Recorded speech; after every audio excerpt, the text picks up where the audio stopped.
This method can help answer key questions in the NK cell biology field about the role and function of specific genes and pathways that regulate effector cell function.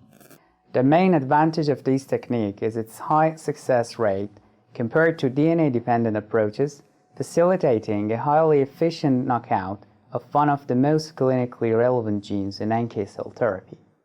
The implications of this technique extend toward the immunotherapy of solid tumors and brain tumors that express TGF-beta as a means of immune escape.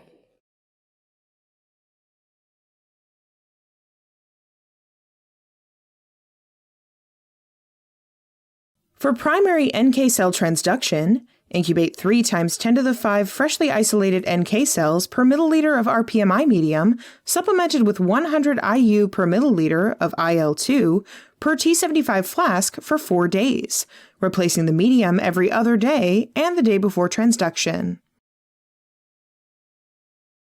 For expanded NK cell transduction, stimulate the primary NK cells at day 0 with irradiated membrane-bound IL-21 expressing K562 feeder cells at a 1:1 ratio, replacing the medium every other day and the day before transduction.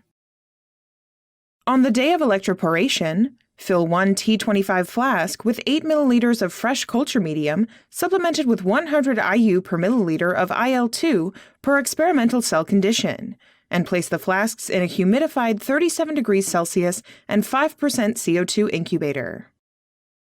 While the medium is equilibrating, add 3 to 4 × 10⁶ cells per condition per 26 microliters of transduction mix into a conical tube, and pellet the cells by centrifugation.